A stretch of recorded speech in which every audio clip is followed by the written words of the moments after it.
po. Bali, tanong ko lang, brother. Anong opinion mo about rapture? Rapture. Yung sa nakasulat sa Thessalonica, aagawin. Meron nakasulat na, may nakasulat na pag-agaw.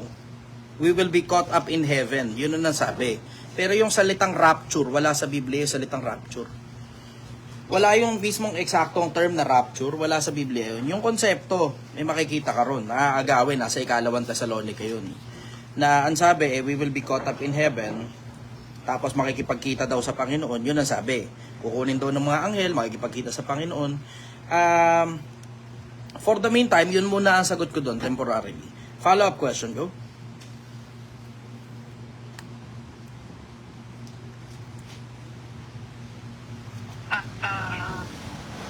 Ano bang follow? Lang yan, dapat pala, habang bumabiyaya ko, dala ko yung mga libro ko rito. Hindi hahanapin ko yung talata, hindi ko makita eh. Iniisip-isip ko, hindi ko rin maalala eh. Hindi, sige oh.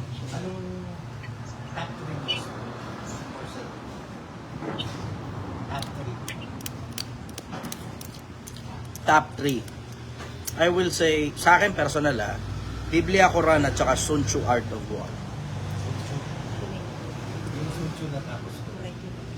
Biblia at saka Quran, banata mo. Kapaki-pakinabang yung dalawa na yun, sobra. Self-improvement ang gusto mo, di ba? Self-improvement, mabisa yun, sobra. Hindi kaya tuloy, go.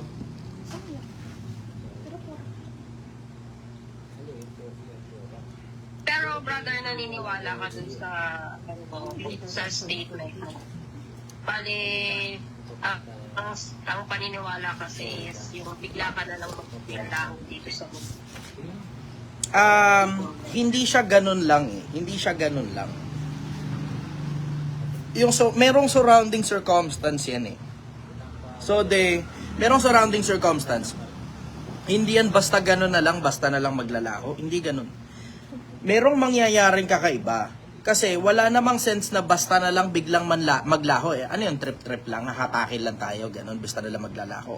Hindi, ako palagay ko, hula ko lang ito, don't quote me on this, pero palagay ko may mangyayaring kakaiba out of the usual na kinakailangan na kunin biglaan yung mga alagad ng Diyos. Otherwise, may mangyayari sa kanila pag hindi sila kinuha agad-agad. Yun ang palagay ko ron. Hula ko lang yun, syempre. Maring totoo, maring hindi. Pero ano naman kasi ang sense na basta mo na lang kinuha ng ganun-ganun na lang, tapos walang parang biglaan na parang nagmamadali. Diba? Syempre, kailangan may logic behind. Bakit nagmamadali? Baka merong dahilan kung bakit nagmamadali. Kasi, mabilis ang kuha yun eh. Yun ang surrounding circumstance nun eh. Mabilis ang kuha. Kung mabilis ang kuha, syempre, alam mo na, for obvious reason, hindi siya parang normal event lang, nakatulad lang ng regular na nangyayari sa pang-araw-araw. Hindi ganun. Merong something na out of the usual na posibleng mangyari, kaya kinakailangan kunin biglaan. Yun muna ang sagot ko ron, temporarily. Follow up, go. Yun lang din muna, brother. Sige. Christian Cavite, go. Magandang gabi. Good evening. Brother, tanong ko po. Wala yung tanong. Isang tao po ba, nararamdaman na kaya nito? Ulit brother, ulit. Tanong ko po, brother, sa isang tao, meron po bang pagkakataon o nararamdaman nila na mamamatay na sila? Nakasulat sa Biblia, nalalaman ng mga buhay na sila'y mga mamatay. Ngunit hindi nalalaman ng patay ang anumang bagay. Siyempre, for obvious reason, di ba? Mararamdaman mo yun kapag ka mamamatay ka na eh. Pakimit muna. Eric Cavite. Yan. Okay. Mararamdaman mo yun pag mamamatay ka na eh. Yun ang balita ko, galing dun sa mga taong mamamatay na. Mararamdaman mo yun pag mamamatay ka na. Kasi, syempre, di ba, alam mo, may sakit ka. Di ba? Alam mo sa sarili mo yun, malapit ka na mamatay pag alam mong, di ba, iba na function ng katawan mo, di na gaya ng dati. Pag na-aksidente ka, tapos tumatagas ang dugo, tapos mukhang matagal pa bago ka matulungan, alam mo, mamamatay ka na. Di ba? Pero yung mga biglaan na parang atake sa puso, ganon, I have my doubts. Pero nararamdaman ng mga pusa eh. Nararamdaman ng mga aso na mayroong mangyayaring kakaiba. So ako feeling ko baka mayroong pakiramdaman na ganun. Kaya mo, pagka mamamatay na ako, babalitaan kita. Founder. Follow up, go. Wag, wag. Wag, wag. Wag, boss. O naman eh. Hindi ko alam eh. Ang hirap naman kasi sagutin nun. Hindi ko pa na-experience yun. Pero base dun sa mga tropang mamamatay na, eh, sinasabi nila yun na, Brad, mamamatay na ako. Tapos paglipas ng ilang araw, yun, patay na nga. Pero ganun eh, may pakiramdaman na ganun eh. Kasi lalo na pag may sakit ka, tapos alam mo, cancer yung sakit mo, terminal stage pa, alam mo malapit ka na. 'Di ba? Alam mo yung malapit ka na. Oo, lalo na pag hindi mo nagfa-function yung iba-ibang parte ng katawan mo, tapos baldado ka na, nakakapagsalita ka na lang. Pero sinabi na ng doktor na, hindi na nagfa-function yung ibang parte ng katawan mo.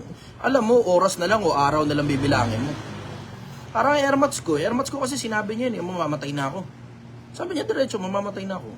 Kasi hindi na nagfa-function yung ibang parte ng organs niya eh. Nararamdaman niya yun eh. Nararamdaman niya, sandali na lang yung buhay niya eh. Tapos na-comatose ng ilang araw. Pagkatapos makomatose, yun nga yung weirdo eh. Merong ganong influx ang tao eh. Pagkatapos niya makomatose ng ilang araw, biglang lumakas. Tapos oras lang ang binilang. Akala nga namin okay na eh. Oras lang ang binilang. Paglipas noon, patay na. Pero akala mo talaga okay na. Nagliligpit ng higaan, no? Bino mo, comatose siya. Nagliligpit ng higaan, tapos binunot yung swero. Tapos sabi niya, tara, uwi na tayo. Puta, akala ko okay na eh. Tara, uwi na tayo. Hindi, higa ka muna dyan. Tatawag tayong doktor. Hindi, uwi na tayo. Wala na tayong problema. Sabi gano'n. Akala ko naman kung anong meron. Hindi, higa ka lang muna dyan. Sige, higa muna. Ano ba gusto mong pagkain? Tapos pinakain pa namin. Kumain. Paglipas sa ilang oras, patay na. Meron yun eh, yung final influx ng utak ng tao. Na yung buong katawan mo, iaayos niya ng bahagya, lalakasan niya yung energy doon. Pero yun na yung huling influx ng utak ng tao. Hindi rin maipaliwanag ng mga scientifico kung paano eksakto nangyayari yun eh. Pero merong gano'n eh. Nakalimutan ko lang kung anong terminal something yun eh. Terminal influx, parang gano'n. Merong gano'n sa tao na... Oo. Pero stage 4 cancer, tapos stage 4 cancer, tapos comatose. Tapos yung mga doktor nagsabi, hindi na daw nagfa-function yung ibang organ. So alam mo, oras o araw na lang bibilangin. Tapos maya-mayang konti, biglang bumangon. Okay na daw siya. Tangina. Uy. At hindi bago yan, kasi marami ng ganyang kaso in the past. Kapag ka nag-research ka, ang daming ganong kaso. Pero alam ng mga buhay na mamamatay sila. Ito nga lang, alam mo, ito talaga ang problema. Hindi natin iniisip yun. Bakit problema? Dahil hindi mo iniisip yun, hindi ka nag-iisip ng kabilang buhay, puro ka lang dito sa buhay na to. Tapos, dun ka ngayon magkakaproblema ng iba't ibang klase ng problema kasi mali-mali mga desisyon mo kasi walang kinalaman sa kabilang buhay.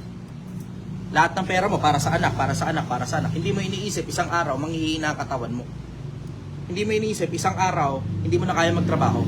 Hindi mo iniisip, isang araw, kaya mong magtrabaho, pero dahil matanda ka na, nakakatamad ng magtrabaho pag matanda ka na. Tapos ano mangyayari ngayon? Sisingilin mo na ngayon yung anak mo sa lahat ng utang na loob niya. So anong nangyari? Imbis tuloy magpamana ka sa anak mo, kinakain mo tuloy pinaghirapan ng bata. Bakit? Kasi hindi mo iniisip na tatanda ka, hindi mo iniisip na mamamatay ka, hindi mo iniisip na manghihina ka, hindi mo iniisip na isang araw, pag matanda ka na, nakakatamad ng magtrabaho. Nakakatamad magtrabaho.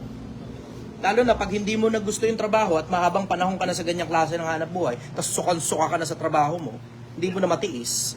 Hindi natin iniisip yung panahon ng katandaan natin. Hindi natin iniisip yung panahon na mamamatay tayo. Isipin mo, yung panahon nga lang ng katandaan, di natin iniisip Let alone yung kabilang buhay pa. Pero diretso, mas maigi na, araw-arawin mong isipin na baka ito na yung huling araw ng buhay mo. Bakit? Hindi mo naman alam eh. You will never know. Parang ito may background noise. Sino yun? May nagsasalita. May nagsasalita. May background noise. Dito po ako sa Lamay, Papa, brother. Okay. Akala ko may nagsasalita ro sa paligid. Anyways, yun. Alam mo, it will help all of us kapag lagi nating iniisip na baka itong araw na yun yung huling araw ng buhay natin. Tanong, yan bang lahat ng mga bagay na ginawa mo sa buhay mo mula pagkabata, yan na ba eksakto yung gusto mong conclusion ng buhay mo kung bukas hindi ka na pala buhay? Maraming hindi nag-iisip ng ganyan. Diretso, maraming hindi nag-iisip ng ganyan. Yun nga yung dahilan kung ba't hindi nyo napapansin, di ba? Dikit ako ng dikit sa iba't ibang mga religion. Hindi nyo napapansin yun, minsan kasama ko Iglesia ni Cristo, minsan kasama ko born again, minsan kasama ko Baptist, minsan kasama ko dating daan, minsan kasama ko Islam. Pansin nyo, dikit ako ng dikit sa iba-iba religion. It is to remind myself that one of those days I will die. Para maalala ko yun. Bakit? Kasi ang daling makalimot na mamamatay ka. Dahil lang malakas yung buong sistema mo, dahil lang bata ka pa, hindi nyo alam kung gaano karaming bata ang regular na namamatay. Yung nga lang stillborn hindi na pinanganak. Nangyayari yan. Kung nangyayari, yung mga hindi na ipinanganak, ibig sabihin, buhay sila sa loob ng tiyan ng nanay nila, tapos hindi sila ipinanganak na buhay, all the more, naisipin mo kung gaano kahaba yung buhay mo, sandali lang tayo dito sa mundo. Tapos may mga namamatay pa, 40-ish, 30-ish, 20-ish. Namamatay ng maaga. Nakikita nyo, nakakaatin na siguro, pag tumatanda ka na, nakakaatin ka naman siguro sa napakaraming burol, napakaraming lamay. Diba? Isipin mo, lagi mong iisipin, kabilang buhay. Lagi mong iisipin, yung ending ng istorya mo, ikaw dapat ang naglalagay ng ending sa istorya mo. Memento mori, remember you must die. Memento vivere, remember to live. Kailangan, buhay ka, pero kailangan din, inaalala mo na mamamatay. Yun ang masasabi ko ron. Follow-up question ko. Brother, sa madalas sa pagkakataon, yun nga, nasabi mo na sa mga lamay, mga tropa, pamilya, mga nakukwento nila kapag namatay ang isang tao, sa madalas sa pagkakataon ay kukwento nila na nagpapakita sa kanila yung mga mahal nila sa buhay. Ano sa masasabi mo doon, brother? Itali mo, tangina para di na umalis. Yo, ba't papakita, tapos natatakot ka? Kung yun talaga yun, ba't natatakot ka? Diba? Kung ako yung magpakita sa akin yung mga mahal ko sa buhay, pagkatapos sila umalis, sabay, tatali kita rito, maniwala ka. Di ka na makakaalis, dito ka lang sa akin. Dito ka lang sa tabi ko, mananatiling uhaw.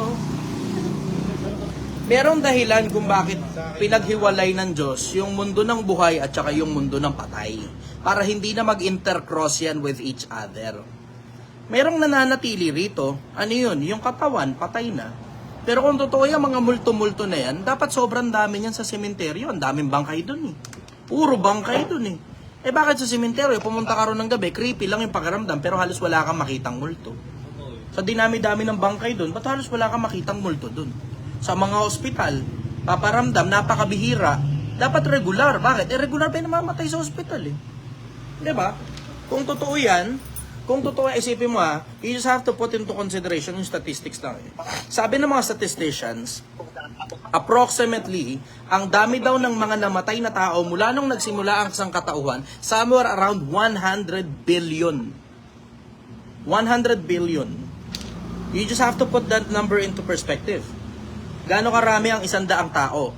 Siguro baka makakapuno ka ng basketball court. Gaano karami yung seating capacity ng Araneta Coliseum? That's 30,000 people. So, 3 Araneta Coliseum, 90,000 people, somewhere around 100,000 individuals, 200,000 individuals. 100,000 individuals, somewhere around that number, yung mga pinatay nung panahon ng Holy Inquisition. Somewhere around 100,000. Tapos a few million, 2 million people ang pinatay, 2 to 3 million people ang pinatay ng mga Hudyo nung panahon na buhay si Hitler. Pero ang namatay na tao sa buong sangkatauhan, mula nung nagsimula ang sangkatauhan, somewhere around 100 billion. Yung 100 billion na namatay, hindi ba nagpaparamdam lahat yun? Brad, mas marami pa yun kaysa sa dami ng tao sa buong mundo na buhay ngayon. 9 billion lang tayo 10 beses na mas marami yun kaysa sa bilang ng mga tao na buhay ngayon mismo. Paano naman nangyari na hindi nagpaparamdam lahat ng 100 billion na patay? Kasi nga, magkaiba na kasi ang buhay dun sa kabila at saka dito. Magkaiba yan magkahiwalay yung dimensions niyan. Yung dimensions dito na 3D at saka yung dimension na iba. Pag tumatawid ka na dun sa other dimension, hindi mo na mababalikan ito. Hindi na. Sinasabi yan ng mga lumang libro, hindi mo na mababalikan tong buhay na to. Hindi mo na. Walang sense para bumalik ka pa dito sa sobrang lawak ng 3D universe natin, ha. 3D universe, sobrang lawak ng 3D universe natin. Isipin mo, ha, you just have to zoom out. So nasa Bataan tayo ngayon. Pag zoom out mo, Northern Luzon. Pag zoom out mo, Pilipinas. Zoom out mo, Asia. Zoom out mo, mundo. Zoom out mo, solar system. Zoom out mo, galaxy, Milky Way galaxy. So there are billions and billions of stars within the Milky Way galaxy. Tapos zoom out ka pa, cosmic web, cosmic void. Tapos zoom out ka pa, clusters of galaxy. Tapos zoom out ka pa, universe. Tapos zoom out ka pa, multiverse. Sa sobrang lawak ng universe, pagkalas mo sa katawan mo, malalaman mo pa ba yung paraan para makabalik ka pa? Sa sobrang lawak ng universe. Isipin mo yan, ha? Malalaman mo pa ba yung direksyon saan dito ang pabalik sa mundo? Malalaman mo pa ba yun? Eh, pagtawid mo ron sa kabilang dimension, putang ina, mas malawak yun kaysa sa multiverse. Yung kabilang dimension, mas malawak yun. Oh, isipin mo lang, mas malawak yun. Napasukin mo kung may customer ka. Yun ang masasabi ko ron. Iba ang mundo ng mga buhay sa mundo ng mga patay. Iba ang mundo ng mga buhay sa mundo ng mga patay. Follow-up question, go. Okay, brother, about naman kay sa Panginoong Jesucristo nung namatay siya. Syempre nagpakita siya sa mga apostol. May isang apostol na hindi naniwala. Si Tomas, Yun po yung gusto ko tanong sa'yo. Bakit hindi siya naniwala na nabuhay si Jesucristo nung naniwala? ang hirap nga naman kasi maniwala na may patay na nabuhay ulit. Brother, hello. Di ba? Ang hirap maniwala na may patay na nabuhay ulit. Ikaw man yung makasama ni Kristo, alam mo madaling sabihin yan ngayon. Bakit di siya naniwala? Madaling sabihin yan ngayon. Bakit? Kasi well-established na ang Kristyanismo eh.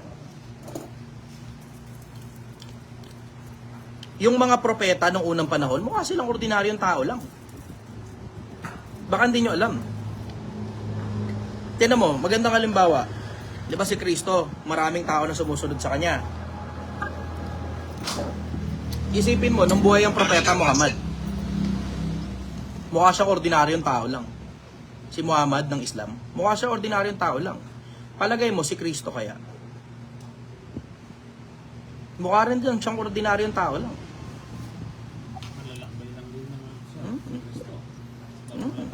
Ordinaryong tao lang. Pag nakita mo siya, ordinaryong tao lang itsura niya. Bakit ordinaryong tao? Kasi nga ordinaryong tao. 'Di ba? Wala siyang parang may pakpak sa likod, ganun. Walang ganun. Parang kumikinang-kinang pa, walang ganun. Ordinaryong tao itsura niya. Kung paano itsura natin, ganun din sa kanya. Tingnan mo, isipin mo you may be amazed. Baka pag nag-travel back in time ka, makita mo itsura ni Rizal, ang pangit na itsura ni Rizal Merong picture nung actual na itsura ni Rizal, hindi ka mukha nung drawing. Hindi. Mukha silang mga ordinaryong tao lang. Sila Bonifacio, sila Apolinario Mabini, Leong Kilat, Tandang Sora, Si Juan Luna nakakatawa. Luna, Antonio Luna. Antonio Luna, 'di ba? Yung mga heroes din, 'di ba? Heroes natin.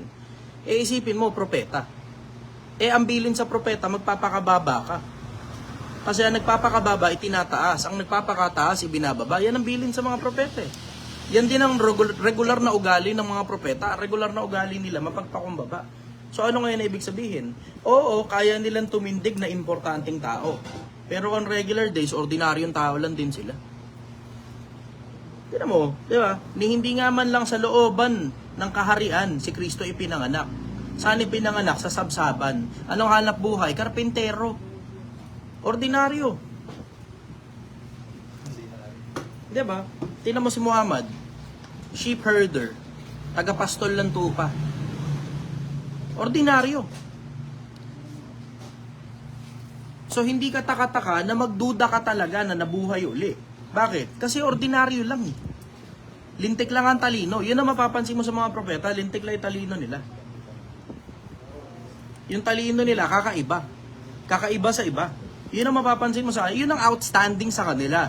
Pag bumuka yung bibig nila, walang hagkis na pananalita na wala kang bagong natutunan.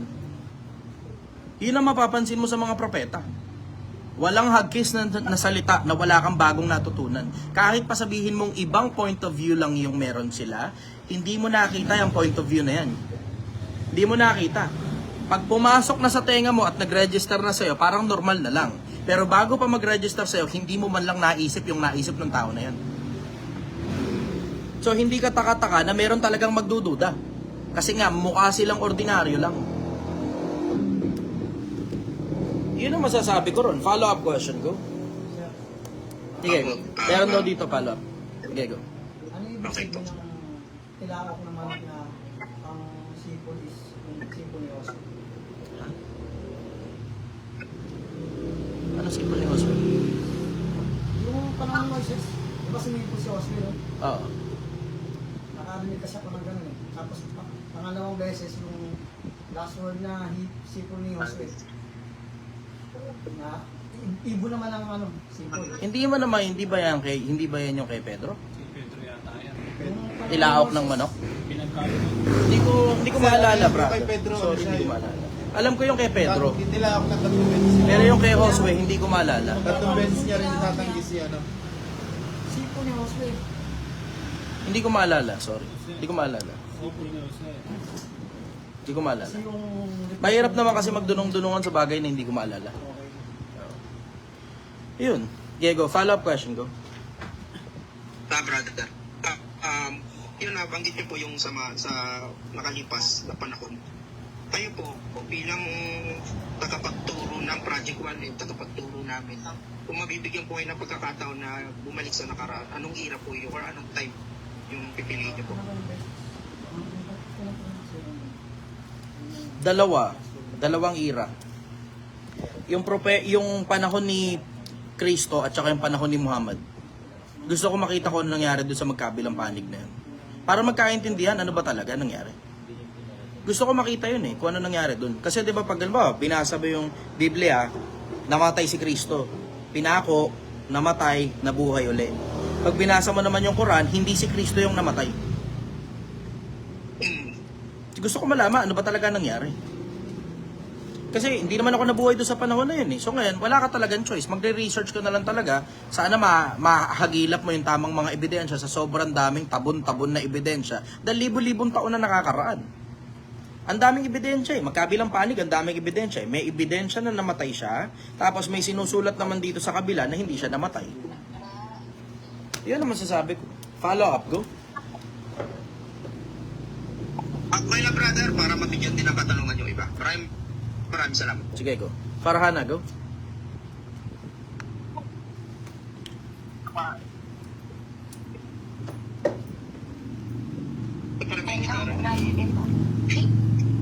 Kasi pa ako. Sige, go. Hello? Tuloy, sister. Go. Brother, tanong ko lang po, paano po ba mamanage yung parang inis mo o galit mo pag yung halimbawa nasa sitwasyon ka na lang, kasama mo rin naman is nananadya or siya yung gumagawa ng paraan para magalit ka. Parang gano'n. Yung parang, paano mo mapapakalma yung sarili mo? Parang ito si Christian hindi nag-mute. Christian, pa-mute. Sorry master, sorry na salamat niya. Okay lang, hindi. Master, sorry. Hindi. Tungkol dyan sa mga inis-inis, asar-asar, emotions in general. Unahin nyo munang alamin ano ba resultang gusto ninyo. Anong resultang gusto ninyo? Sa ganun, madaling mag-manage ng emotion. Kapag kayo resulta ang inuna mo, una dapat muna resulta. Anong resulta eksakto ang gusto mo sa isang senaryo? Doon mo malalaman kung anong emosyon na ikakabit mo para makuha mo yung resulta. Yang imo-emosyonan na kusa na lang pumapasok, dinidisregard lang yan. Yang imo-emosyonan na kusa lang pumapasok, dinidisregard yan. Hindi pinapansin yan. Pero tanong, anong resulta ang gusto mong mangyari? Doon mo ngayon ikabit yung emosyon para makuha mo eksakto yung resulta ang kailangan mo. Yan ang sagot ko. Follow up ko. Kasi kumbaga, hindi mo na siya pinapansin. Kumbaga, ini-ignore mo na hanggang makakabit. Kumbaga, parang peaceful na ang environment, kumbaga, parang ganun. Kaya lang, there are some cases po, bro, na gumagawa siya ng ano talaga, yung mga bagay na ipaiis mo, yung mga ganun. Oo nga, kaya nga unahin mo muna yung O resulta. yung gagalit mo. Kaya nga unahin mo muna yung resulta. Anong resulta ang gusto mo? Gusto mong hindi kayo mag-away? Detropahin mo. Kaplastikan yun? Oo, kaplastikan talaga yun. Bakit? Yung ang tawag sa trabaho, ang tawag professionalism, kaplastikan naman talaga yun 'Diba? Professionalism sa trabaho, kaplastikan yan. Ang importante, anong resulta ang gusto mo, hindi na importante nararamdaman mo. Ano ba ibig sabihin ng professionalism? It's when choosing your actions and words based on how people will react rather than based on how you really feel. Hindi na importante yung nararamdaman mo, fuck your feelings. Ano importante? Yung resulta o yung reaksyon na kailangan mo galing sa tao. Hindi importante reaksyon mo. Hindi rin importante ang nararamdaman mo. Anong importante? Yung resulta na kailangan mo galing sa ibang tao. Kaya kung hindi nyo napapansin, bakit parang ang tunog palagi akong galit? Ang bottom line, kailangan ko yung attention mo. And I know exactly what to do with your attention. I will convert it to wisdom para mapakinabangan mo sa pang-araw-araw na buhay mo. Para saan yun? Para nasa akin ang attention mo. Para saan yung attention mo? Para ipagdasal mo ko dahil masamang tao ako. Tapos makakapakinabang ka sa akin. Tapos lalo mo ako ngayon ipagdadasal kasi nga alam mo, masamang tao ako, gusto kong magbagong buhay, tutulungan mo ko ngayon magbagong buhay. Madali ngayon ang buhay. Pero ito kasi ang problema. Pag inuna mo yung reaksyonan mo, ang tanong ko sa'yo, pag yung reaksyon mo, pinakilos ka, anong pakinabang ng pagkilos mo sang-ayon sa sinabi lang ng reaksyon mo? Sang-ayon sa sinabi ng inis mo, sang-ayon sa sinabi ng galit mo, anong pakinabang yan? Kasi yung galit mo, uutusan kanyang kumilos. Pagka kumilos ka, tignan mo, walang pakinabang, walang dulo. Basta pinakilos ka ngayon, ayos. Congratulations sa'yo, sinapak mo, sinampal mo. O tapos, pagkatapos ngayon nun, nung pagkilos na iniutos sa'yo ng inis mo, ang kasunod nun, repercussion. Can you handle it? Ngayon, damage control ka na. Damage control ka na. Ito kasi ang problema. Ito problema. Pag hindi mo iniisip kung anong magiging dulo at ang inuuna mo, yung reaction mo, yung emosyon mo, ang magiging dulo niyan, hindi mo magugustuhan yung resulta. Tapos ikaw din mismo, dismayado ka na dun sa tao, dismayado ka pa sa sarili mo, double whammy ka. Double whammy ka. Ang importante, ano bang resulta ang kailangan mo galing dun sa tao? Ngayon, ang dapat pinag-iisipan mo, paano ko ba makukumbinsi itong tao na to na magustuhan ako? Yun ang dapat pinag-iisipan mo. Paano ko ba makukumbinsi itong tao na to na magustuhan ako? O ngayon, hindi mo talaga magawan ng paraan. Kasama mo sa trabaho yan, hindi mo magawan ng paraan. Eto na ngayon, you go a little bit darker. Paano ko ba magagawa ng paraan mapatanggal tong tao na to sa trabaho? Ngayon, you go a little bit, you go another step higher. Pag na-promote ako sa trabaho, pwede ko tanggalin tong tao na to. Bakit? Pinamimiserable at buhay mo sa trabaho Diba? Kailangan pagpakatalino ka. Ayaw gumawa ng paraan ng tao para magkasundo kayong dalawa. At ikaw na ang gumagawa ng paraan para magkasundo kayo. Wala talagang gumagana kahit ano. Go a little step higher. Pa-promote ka, tanggalin mo ngayon yung tao. Yan ang matalino. O, tropahin mo yung boss mo, patanggal mo sa kanya. Palipat mo ng ibang department. Basta ang bottom line, mawala sa paligid mo. Bakit? Pinamimiserable buhay mo sa trabaho O ngayon, you have two options. Gagawan mo ng paraan o manahimik ka na lang, tiisin mo na lang yung ganyang kaputang inahan. Dalawa lang options mo. Wala ka ibang options. Ano, magrereklamo ka, maghapon magdamag, puro reklamo? Ande, pag natoxican sa'yo, boss mo, ikaw ang tatanggalin, hindi siya. Maging matalino kayo. Lalong-lalo na sa trabaho, punong-puno ng mga bobong tao. Yung mga ibang klase ng trabaho. Punong-puno ng mga kupal na tao. Yung iba't ibang klase ng trabaho. Talagang may miserable talaga buhay mo sa trabaho. Bakit? Kasi hindi naman ginawa ang trabaho para sumaya ka. Ginawa niya para kumita ka ng pera. Ngayon, nasa pagalingan yan. Ang trabaho nasa pagalingan, nasa palakasan. Dapat magaling ka na, malakas ka pa sa nasa ibabaw mo. Matuto kayo, politics. Politics. It's show business for ugly people. Politics. Follow-up question, go. Okay na po. Thank you for all the salamat. Okay, sige. JD Bulacan, go. Yo, magandang gabi po, brother. May tanong lang po ako dito sa may isang talata 1:9. Kasi meron akong narinig na sinasabi, mali daw po yung pagkakasalin nito. Nakasulat kasi, ako ang pintuan, ang sino mang taong pumasok sa akin, ay siyang maliligtas at papasok at lalabas at makasusumpong ng pastulan. Mhm. Kasi sinasabi na nasa loob ka na daw, ba't ka pa daw lalabas? Hindi mali ang salin na yan. Na-check ko yan. Tama ang salin yan. Tama ang salin yan. Ngayon, naghahanap ka ng interpretation galing sa akin. Hindi ako magbibigay ng interpretation. Ang sasabi ko lang sa'yo, ito ang sasabi ko lang sa'yo diretso, tama salin yan. Kasi na-check ko yan eh. Yung eksaktong yan, na-check ko yan. Siyempre, nag-iisip din ako. Puta, chinik ko na kagad yan. Mabuti na yung sigurado. Pero interpretation, papasok ko dyan. Next question na lang. Sige, go. At least, okay. Ito po next question. Yung tungkol naman po kay Enoch. Mhm. Iba tao po si Enoch. Oo. Kasi merong isang talata sa Hebreo 11:5 na Kinuha siya sa hindi langit. siya nakaranas ng kamatayan. Oo, namatay Iwasan pa ng rin Diyos. yan, brother. Kaya lang, di ba tao po siya? Namatay yan si Enoch. Namatay pa rin. Oo. Hindi mo lang tinuloy yung talata, pinutol mo eh. Pamit mo na, brother. Pag-feedback. 11:5 yan. Tuloy mo lang. Sa kaduluduluhan niyang kapitulo na yan, maintindihan mo. At nangamatay ang lahat ng mga ito nang hindi kinamtan ang pangako. Nakasulat yun eh. Pag magbabasa kasi kayo, basahin niyo yung buong kapitulo. Nakasulat doon, hindi namatay. Oh, hindi talaga namatay. Bakit? Kinuha sa langit eh. Oo. Pero pagdating sa dulo, namatay pa rin siya. Hindi namatay dun sa eksaktong senaryo.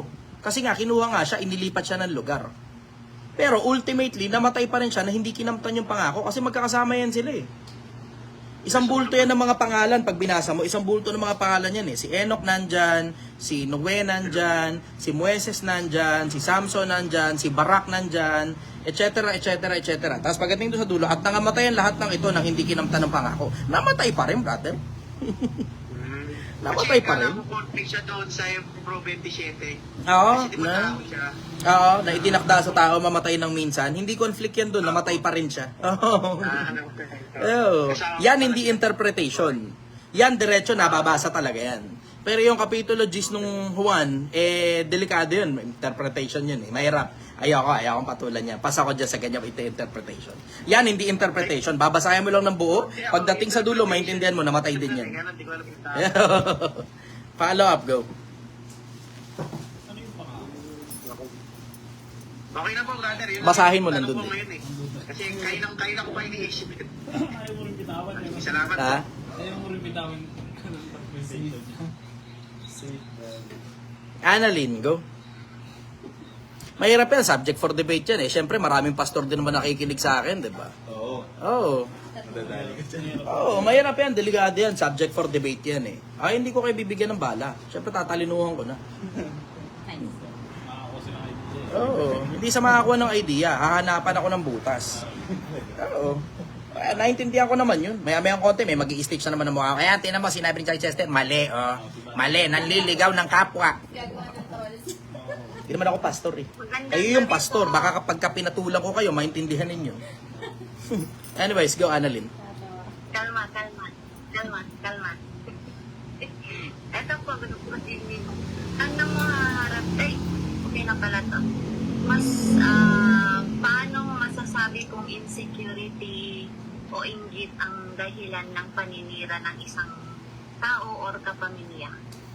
Diretso, hindi mo na kailangan pang malaman yung ganung angulo eh. Hindi na eh. Paano malalaman ko inggit, insecurity, bla bla, etc. Naninira, walang dahilan. Pero ang tanong, ano gagawin mo? Bali, isolation po. Bakit kasi dumidikit ka pa sa mga ganong klase ng tao?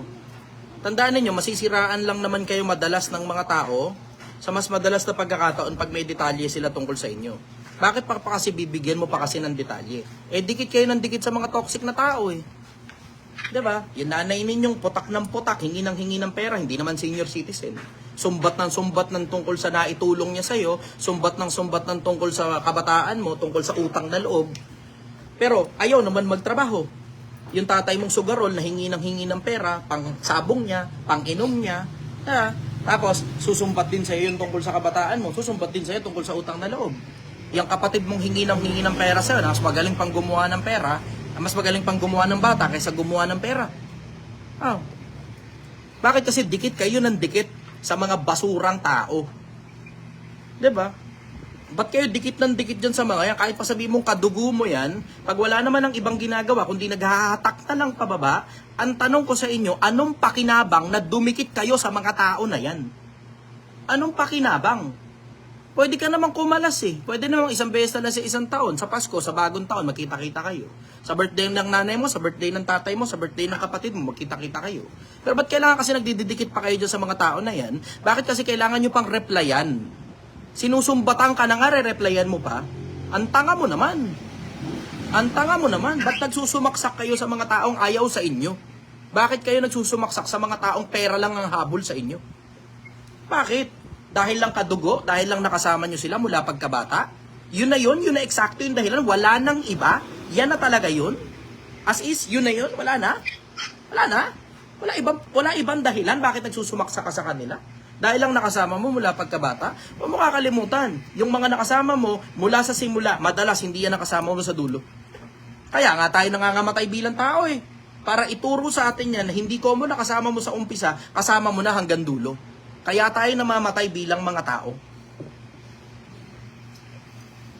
Yan ang sagot ko ron. Nagsusumaksa kasi kayo sa mga taong ayaw din naman sa inyo at pera lang ang habol sa inyo, tatanga nyo. Tangina. Ang tao talaga ang tatanga. Ang tatanga. Tangina. Pag kinapitan sila ng emosyon, takina sinusunod nila sabihin ng emosyon. Nanay ko kasi, tatay ko kasi, kapatid ko kasi. Ano? Ang tanong ko sa'yo, anong pakinabang na nagdidikit ka sa mga taong yan? Kailangan mutual. Dapat parehas kayo nakikinabang sa isa't isa. Maintindihan mo pa kung sa lahat ng panahon ng buhay mo, pinagsilbihan ka talaga ng magulang mo, okay, sige, hindi na nila kaya magtrabaho, understood. Pero kayang magtrabaho, ayaw lang magtrabaho dahil tinatamad na sila. Tapos sa'yo kakargo, yung pangkain, ilaw, tubig, lahat ng kapritsyo nila sa'yo pababayaran, mangungutang sa Bombay, sa'yo pababayaran, tapos pag hindi mo binayaran yung utang nila na sila makinabang, tangina, ikaw pa ngayon ang masamang tao at walang utang na loob. Diba? Pwede namang, okay, sige, ayaw mong basusin dahil magulang mo, ayaw mong basusin dahil kadugo mo. Bakit? Pwede ka namang dumistansya respectfully. Respectfully. Pwede kang dumistansya ng may respeto. Hindi mo kailangan makipagbasagan ng salita sa kanila. Hindi kailangan. Walang pakinabang na makipagbasagan ka ng salita at makipagsamaan ka pa ng loob. Kung sila galit sa'yo, mahalin mo na lang sila mula sa malayo. Mahalin mo sila mula sa malayo. Hindi mo kailangan ipilit ang sarili mo sa mga taong ayaw sa'yo at pera lang ang hinahabol sa'yo dahil lang kadugo mo sila. Ang tanga mo eh. Paulit-ulit eh. Mga ilang ulit ko pang uulit-ulitin yan. Bobohan nyo pa, tangahan nyo pa. Paglipas ng panahon, tumatanda ka na nang nakasaksak ka pa rin sa nanay mo, nakasaksak ka pa rin sa kapatid mo, palamunin mo pa rin sila hanggang sa pagtanda na hindi ka na nakabuo ng sarili mong pamilya, hindi mo na nabuo yung sarili mo, tapos pag nag-anak ka, uulitin mo lang yung parehas na katangahan na ginawa ng mga magulang mo para manumbat sa mga anak mo dahil hindi ka nag-ipon nung mga panahong malakas ka pa. Tanga eh. Ang tanga. Diretsahan, napakaraming tangang Pilipino. At gaano pa karaming paulit-ulit na mga taong katulad ko ang magsasalita, nakaiinisan ninyo, nakagagalitan ninyo para magising kayo sa katotohanan na hindi automatic nakadugo, kapamilya na rin kagad. Ang tanga eh. Ang tanga. Follow-up question, go. Konting kaalaman din po sa Bible. Can you explain yung po, Galatians 6:9, biblical verses, encouraging perseverance in doing good works, promising that those who do not give up will reap a reward in due time.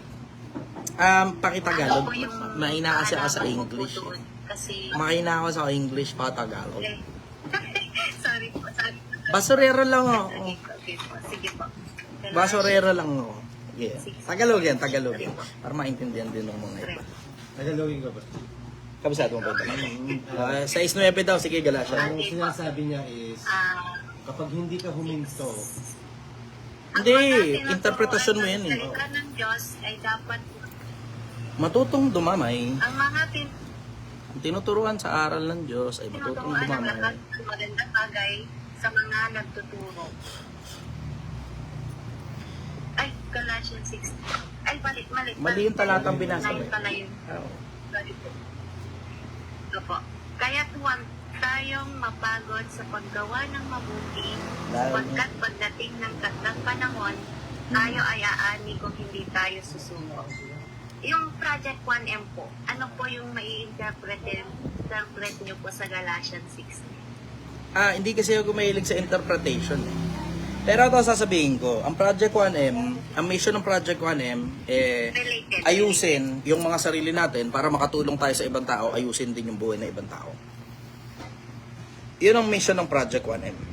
Ayos natin yung sarili natin, nahin mo muna sarili mo, syempre.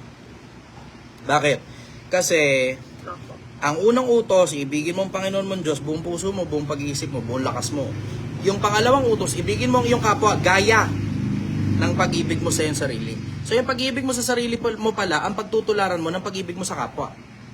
Ayaw mo nagugutom kapwa-tao mo, dapat may sapat kang pagkain para may maibigay ka sa kapwa-tao mo. Pero hindi ang ibig sabihin niyan, dapat magutom ka para mapakain mo yung iba. Ganon yung konsepto, iba tanga eh. Tanga na, lalo yung mga magulang, kapakapatid. Utang gusto magutom kayo para sila busog. Kasi pag hindi mo sila binusog, wala ka utang na loob. Putang ina.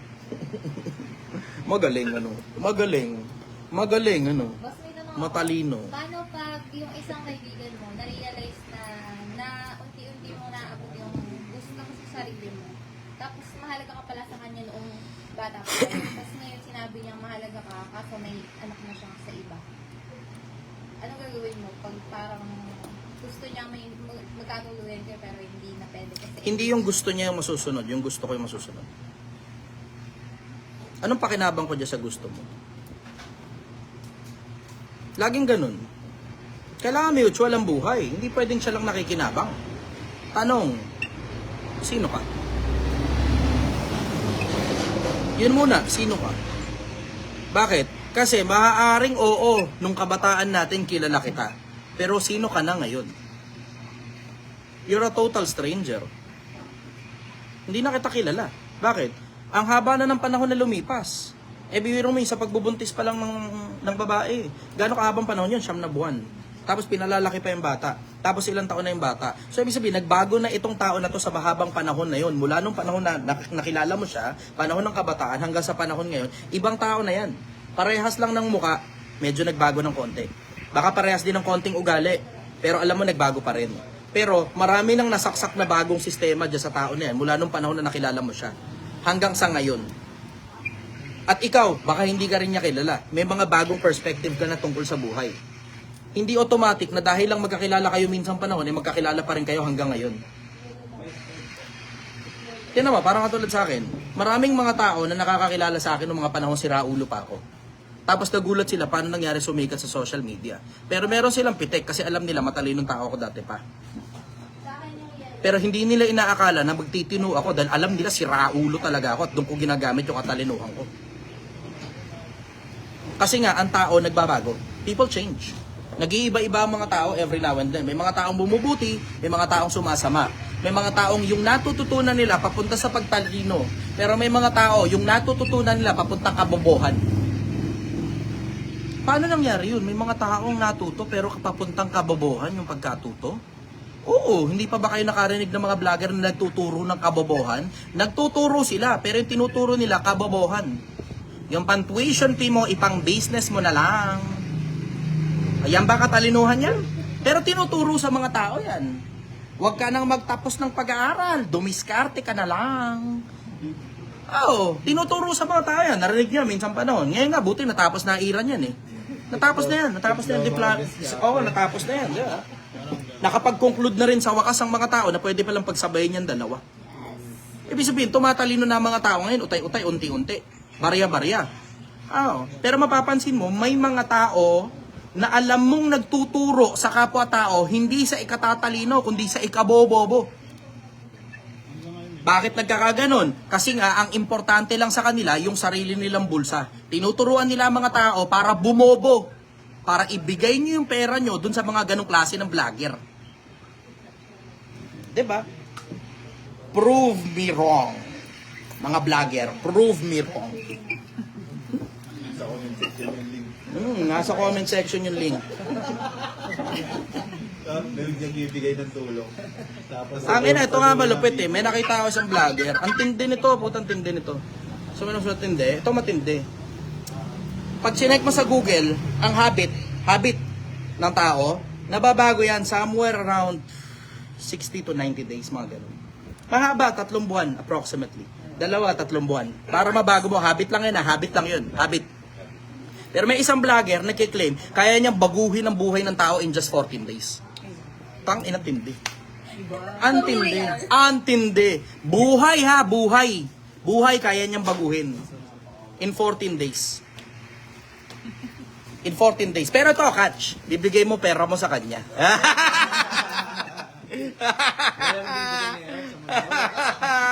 Yun ang catch. Bibigay mo pera mo sa kanya. Magbabago buhay mo. Pero bibigay mo pera mo sa kanya. Tindi. Sabi ko nung makita ko yun talaga plug. Change your life in 14 days. Tangina, yun talaga plug.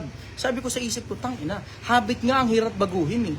60 to 90 days sa inaabot. Siya ang pangako niya, buhay mo magbabago 14 days lang.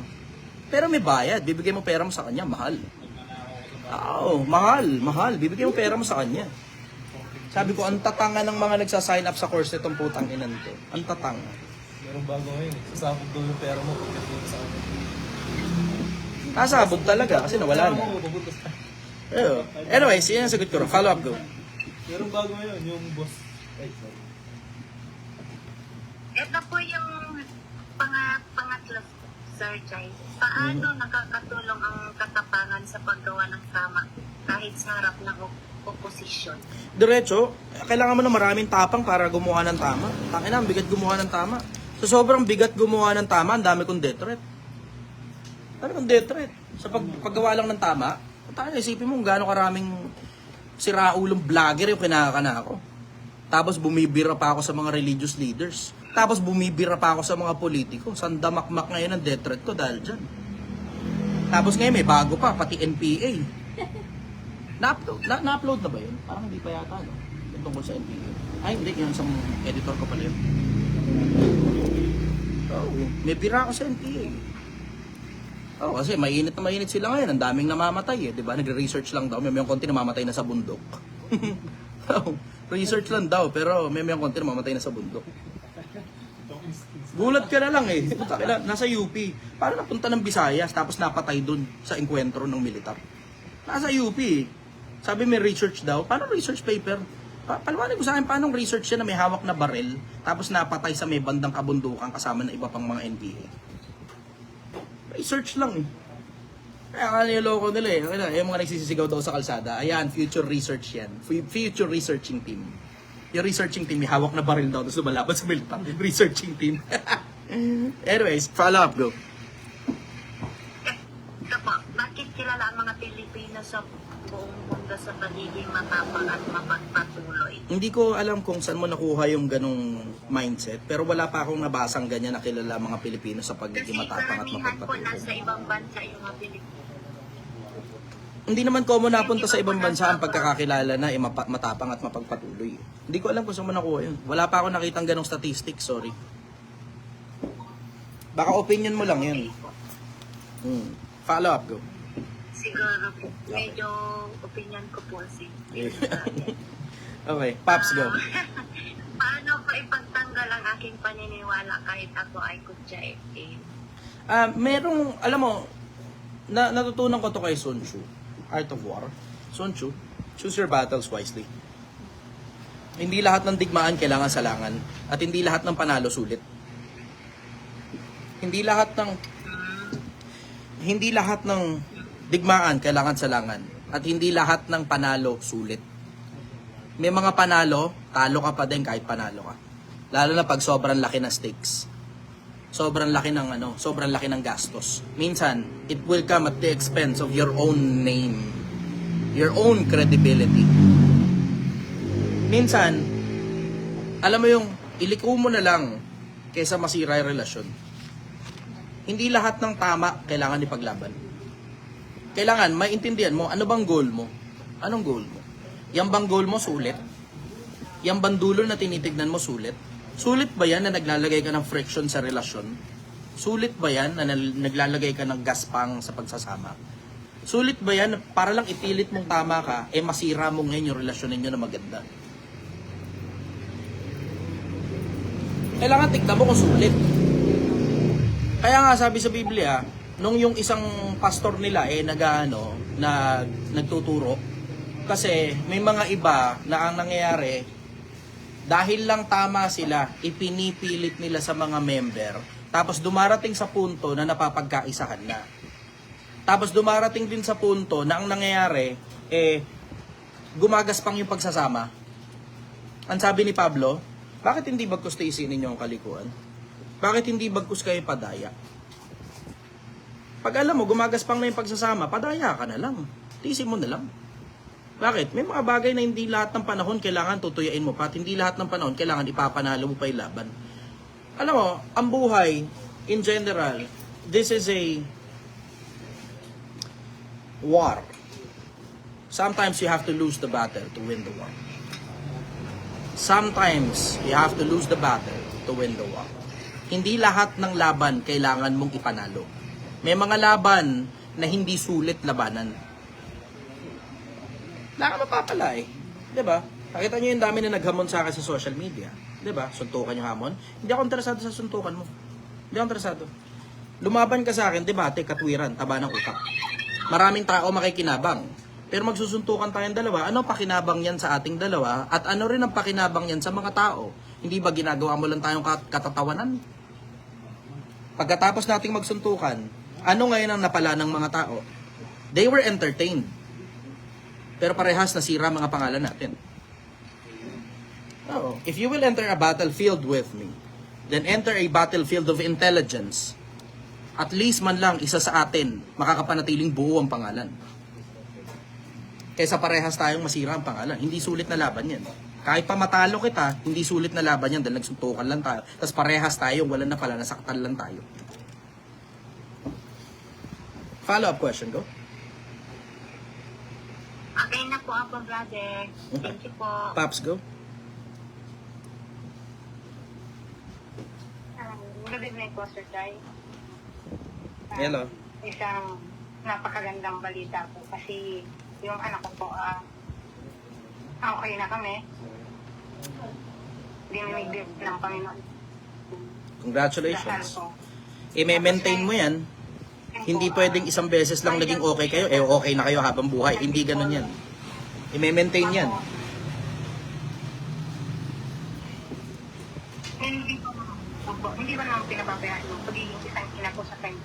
Sa ngayon po kasi, pag malaki na yung bata at marunong na mag-desisyon, doon ako nahihirapan i-handle kasi tapos masyadong, para sa akin masyadong mataas yung pangarap niya. Kaya ayaw ko siyang maligaw ng landas. Lalo pa, hindi talaga sa kanya imposible na sinabi niya sa akin, ma, gusto kong mag-abogado. Sige, hanggat kaya ko susuportahan kita.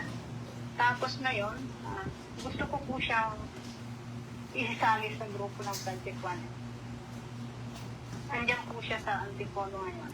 Good, Andiyan ayos. siya nag-aaral. Sakto, nandun ako sa Rizal. Sakop ng Baluarte ko yan, sige. Balita mo na lang ako, pa-PM mo siya sa akin. Okay po, sir. Salamat po. Yan lang po, sir. Sige, okay. Maraming salamat po. Congratulations. Nasa branch ka din. Wala pa. Pero eventually, meron tayong Quezon City eh. Kasi ako uwi na. Quezon City pa lang. Yaman na, bubuuin ko na lang siguro Metro Manila. Susunod pa. Ikutin ko muna buong Northern Luzon, tapos ako yung isa-isa yung Luzon. Yung Metro Manila. Jane, go. Rizal.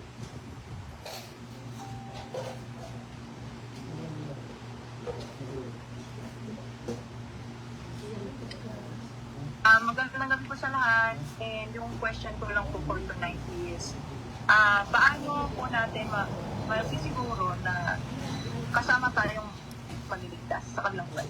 Ay, hindi ko sigurado yun. Depende sa gawa mo yun. Depende sa pananampalataya mo, depende sa gawa mo. Dalawa yan eh. 2.8 ng Epeso, hindi sa mga gawa, kundi sa pananampalataya. Pero pagdating naman sa dulo, mababasa mo naman, binuksan ng mga aklat, Kapitulo 20 ng Apokalipsis. At binuksan ng mga aklat, at binuksan ng iba pang mga aklat na siyang aklat ng buhay.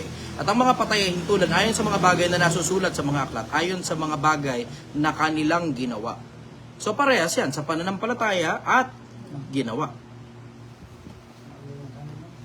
Paano mo masisigurado? Siguraduhin mong ginagawa mo yung dahilan kung bakit ka tao. Yun. Follow up, go. Halimbawa, nagawa mo naman lahat yung dapat mo gawin bilang tao. Paano ka magkakaroon ng confidence o tiwala sa sarili mo na talagang maliligtas ka? Gayong nakasaad sa isa sa mga talata sa Biblia na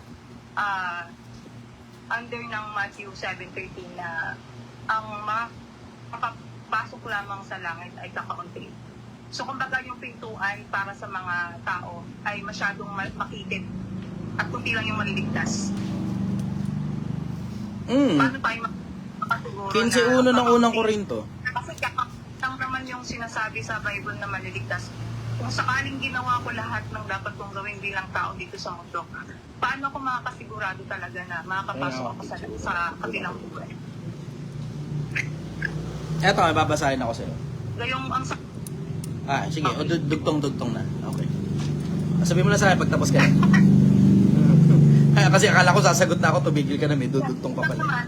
Natatakot lang kasi ako doon sa Bible verse na nabasa ko na gayong kakaunti lang ang makakasumpong ng kabilang buhay. May mali kasi sa may mali sa perspective mo kapag ka puro ka takot. Kaya tinan mo, pansinin mo, napaka-konti lang ng talata sa Biblia na nagsasabi ng tungkol sa impyerno.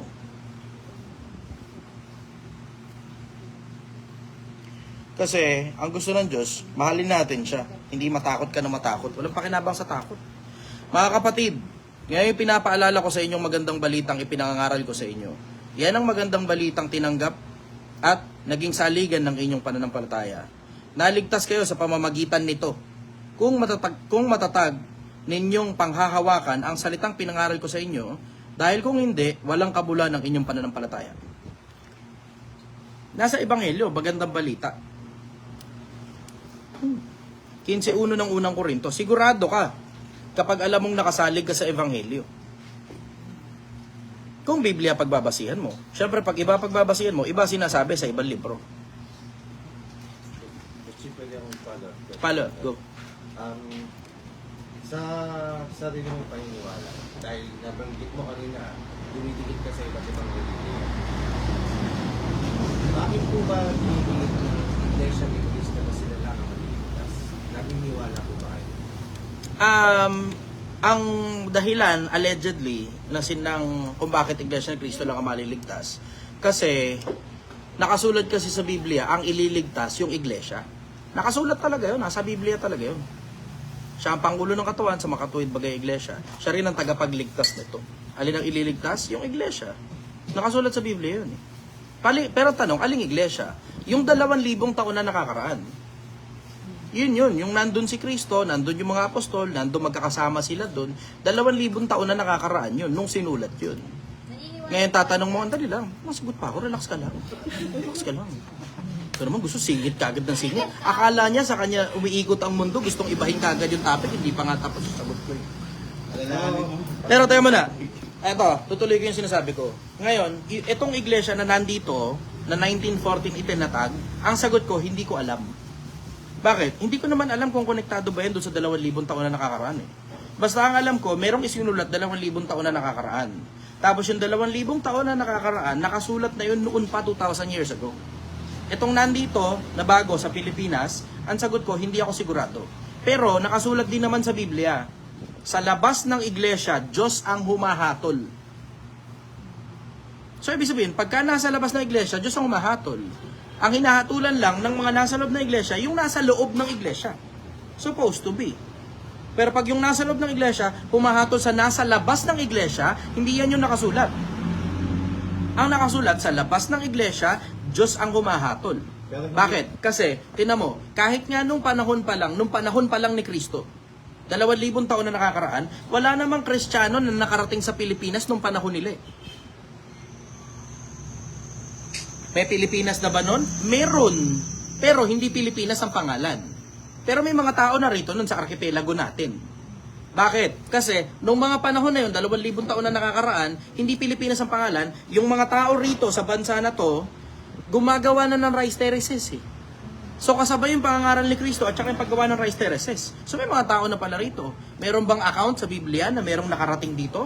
Wala. Oh, so ano ngayon ang nakasulat sa Biblia? Ang nakasulat sa Biblia, sa labas ng iglesia, Diyos ang humahatol.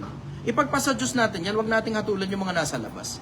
Kasi hindi mo naman alam eh, 'di ba? Nakasulat sa kapitulo 2, bersikulo 7 ng Roma na merong mga tao mag-aariing ganap sa pamamagitan ng mga gawa ng kautusan na natatago sa kanilang mga puso. Merong tinatawag na konsensya. Kung sumusunod ka dun sa konsensya mo, Diyos na ang bahala ron. Eh, nasa labas ka, wala kang balita. Di ba? Wala kang balita eh. Eh, tsamba lang talaga, na talagang hindi ka talaga hindi nakarating sa'yo Biblia, hindi nakarating sa'yo Quran. Malay mo. Kaya nga tignan mo, ang tawag nila dun sa, diba, yung mga pumapasok sa Islam, tignan mo, ang tawag nila sa mga pumapasok sa Islam, hindi naman kufar eh, yung mga nasa labas, hindi. Ang tawag nila doon, yung mga pumapasok sa Islam, balik Islam. Bakit balik Islam? Kasi mula pagkabata, Islam yan. Nahihiwalay nga lang dahil sa kung anong mga gawain ng mga tao. Eh, itinan mo, isipin mo. Sa Islam, tinatanggap nila yung ganun eh. Sa Iglesia ni Cristo, tinatanggap din nila yung galing sa labas, papasok sa loob. So, ibig sabihin, hindi mo na dapat hatulan yung mga nasa labas. Bakit? Diyan ka nga kumukuha ng miyembro. Galing sa labas. Di ba? O, ngayon, ang nakasulat sa Biblia, labas ng iglesia, Diyos ang humahatol. Ipagpasa Diyos mo yan, pabayaan mo Diyos ang humahatol yan. At the end of the day, hindi tayo ang may-ari ng langit. Hindi tayo masusunod kung sino makakapasok dyan, sinong hindi. Pag gusto ng Diyos na pumasok ang kahit na sino, wala tayong magagawa. Ang katunayan, paano ba pumasok sa loob ng iglesia? Hindi ba sa pamamagitan ng bautismo? O, kung sa pamamagitan pala ng bautismo, ang pagpasok sa loob ng iglesia, yung magnanakaw, nabautismohan ba? Yung magnanakaw na kasama ni Kristo sa krus, nabautismohan ba? Magtutropa sila rin, pare-pareha silang nakapako eh. Oh, wala nang pagkakataon para mabautismohan pa. Pero alam mo, kakasamahin ni Kristo sa paraiso, isa ron. Tamo, may exception. In every rule, there is always an exception. At yung nasa labas ng iglesia, sabi sa Biblia, sa labas ng iglesia, Diyos ang humahatol. Simple. Sa labas, pabayaan natin ng Diyos dyan. Kung ano hatol ng Diyos dyan, labas na tayo ron. Kung trip niyang papasukin yan, makakapasok yan. Kasi ito rin ang sigurado ko sa'yo, kahit nasa loob ka pa ng iglesia, pag tarantado kang para kang si Judas, wala ka pa rin pag-asa. Kahit nasa loob ka na. Ayos na. Paano po yung ibang religion na second coming yung hinihintay nila? Eh, alam mo diretso, maging mabuting tao ka, tapos sumunod ka sa lahat ng kalooban ng Diyos, tapos manampalataya ka ng buong puso mo. Kasi di mo naman alam eh, antay ka na antay sa second coming, naunahan ka ng kamatayan mo, napangga ka ng truck po, tanginang yan. Ang tsamba mo, ano? Ang tsamba mo. Brother, Ano religion ng mga apostol bago dumating si Kristo? Hudyo. Parang Hudyo pala. Oo. Kaya nga si Pablo, 'di ba? Inyong nabalitaan ang aking dating pamumuhay sa relihiyon ng mga Hudyo. Hudyo sila nun. Hindi mo alam na relihiyon ng Hudyo, no? Judaismo. Judaism. Kaya nga tinatawag yung Kristyanismo, Judeo-Christian. Kasi yun yung roots nila. Ang roots nila galing sa Judaismo. Follow up, bro. Bakit mas pinili ni... Bakit mas pinili ni... Si Jane muna. Dali, mabilis na to. Okay. Reserva mo yung sa'yo. Yung follow-up question ko lang po, again doon sa usaping spiritual pa rin is, maliligtas na pa rin ba kahit na pananampalataya lang at wala kang mabuting gawa? Ang nakasulat sa Biblia, kung papaanong ang katawan na hiwalay sa espiritu ay patay, gayon din naman ang pananampalatayang hiwalay sa mga gawa ay patay. Tapos sa kabilang talata, ang Diyos ay hindi Diyos ng mga patay, kundi ng mga buhay. Hindi siya Diyos ng mga patay. Yung pananampalataya mong patay, ano pakinabang yan? Eh, ang pananampalataya nagiging sakdal sa pamamagitan ng mga gawa. Ang tamad mong gumawa ng mabuti sa kapwa, huwag kang umasa. Kasi walang kwenta yung pananampalataya na walang gawa. Tanda mo, ito lang common sense, simpleng common sense lang. Bibigyan ka ng walang hanggang buhay. Ano ibig sabihin nun? Sobrang daming bilyon, trilyon, sobrang daming taon nun sa kabilang buhay. Palagay mo ba magpapapasok ang Diyos doon ang tatamad-tamad at puro pananampalataya na lang? Anak ng patola. Samahan mo lang ng konting common sense. Kung kayo nga, naiinis kayo kapag kami tamad sa loob ng bahay nyo, ang Diyos pa kaya hindi mainis. Walang hanggan ang pinag-uusapan dun. Oh.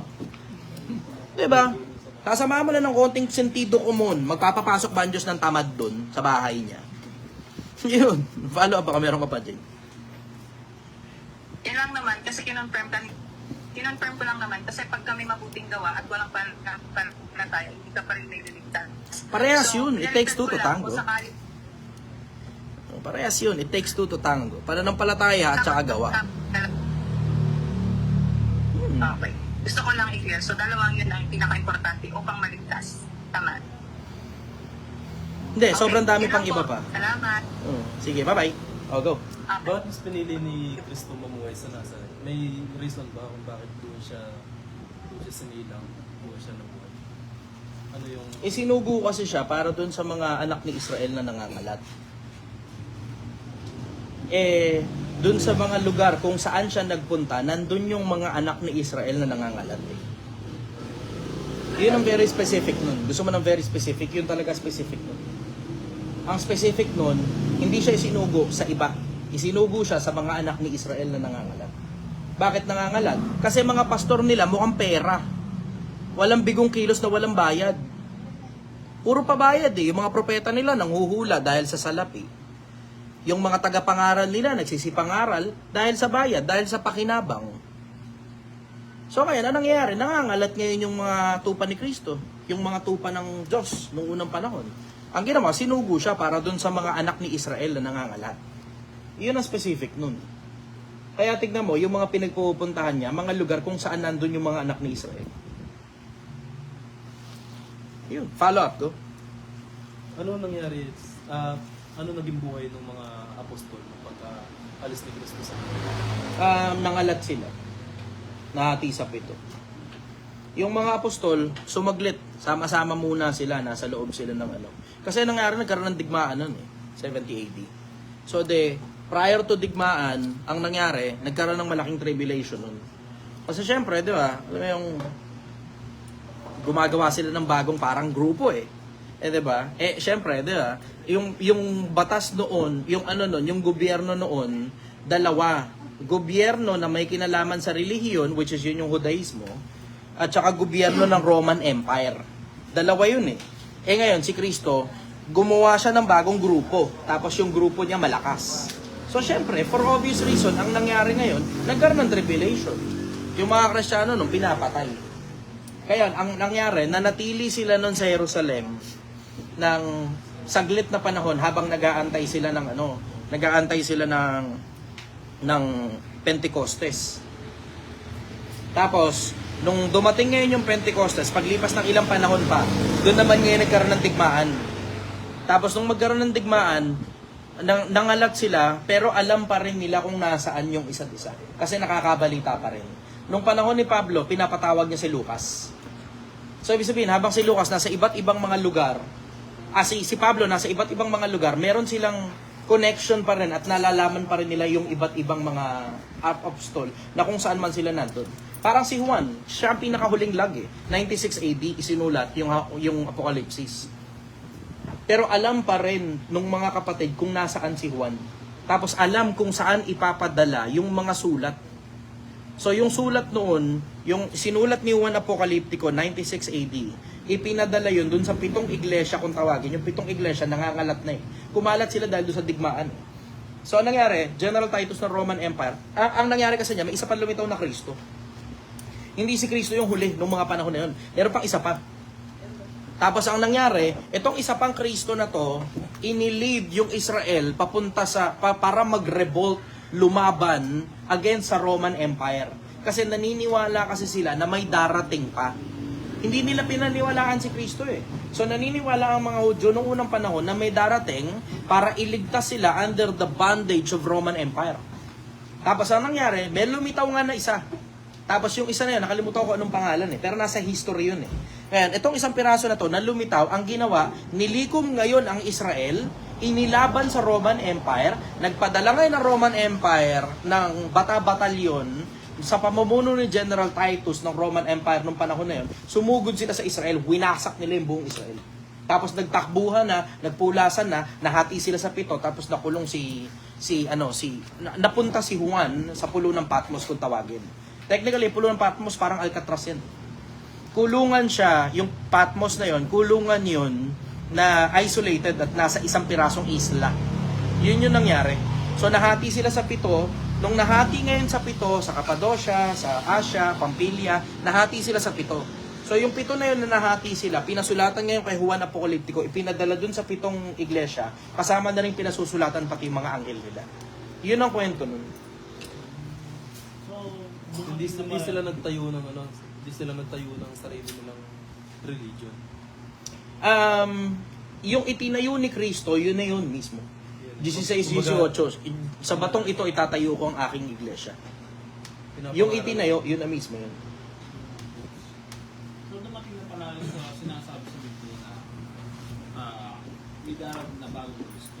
Yun na pala. Ano yun pala yun? So yung mga pari pala, Actually, continuous siya.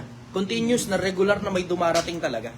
Regular na may dumarating. Regular na may nagpapanggap na bagong Kristo. Hindi lang siya napuputo. Yung nasa Davao nga lang, isa pa nagpapanggap din Kita mo yun, di ba? Yung nasa Davao. Na sinasabi siya daw yung appointed son of God. Tapos nagtayo ng bagong Jerusalem sa Davao. Pero yung bagong Jerusalem na nakasulat sa Biblia, bumababa yun buhat sa Diyos. Hindi yun itinayo ng tao. Yung nasa Davao, yun daw yung bagong Jerusalem. Pero pag nagbasa ka ng Biblia, alam mong hindi yan yung bagong Jerusalem Bakit? Kasi yung bagong Jerusalem na nananaog buhat sa Diyos. Mula sa langit, buhat sa Diyos. So bumababa siya. Tapos yung dagat, at saka yung mundo, yung lupa, yung langit, yung dagat, wala na. Tapos tsaka pala bumababa yun. So, ibig sabihin, hindi yun itatayo ng tao. Yung itinayo ng tao na nandyan sa Mindanao, hindi yan yung bagong Jerusalem. Kaya nga tignan mo, nung pinahuli si Kibuloy, ano nangyari? Yung son of God nyo nahuli. Diba? Son of God nyo nahuli. Isipin mo nakakapagpatigil ng lindol. Pero nahuli ng mga pulis. Ano nangyari? Nangyari? Lindol napapatigil. Pero nahuli ka ng pulis. Diba? Hindi mo napastop yung mga polis. Diba? May problema. O ngayon, syempre, kailangan ngayon pagtakpan yan. O ano ngayon ang susunod na claim? Ang susunod na claim, hinayaan ko na mahuli ako ng pulis. O, diba? Yan ang ngayon ang susunod na claim dyan. Pero nakakulong ka. O, diba? Yan ang susunod na claim dyan, sigurado. Kasi ano naman ibang i-claim mo? Hindi mo pwedeng i-claim na mahina ka. Kasi nga, malakas ka nga Kasi appointed son of God ka Bagong Jerusalem nasa iyo Bala ka sa buhay mo. Bala ka sa buhay mo. Alam mo, diretso, madaling magprope-propetahan. Napakadaling magprope-propetahan. Pero pag panahon na para panindigan yung pagka-propeta mo, dyan ang kayo magkakaproblema. Patay ka ngayon. Naisip pa nga yun, di ba? Anyways, that's enough of it. Follow-up question, baka meron pa. Wala? Okay, sige. Ayos na muna dun. For the meantime, magkita-kita tayo ulit susunod na pagkakataon. Good night, everybody. I love you all. Bye-bye.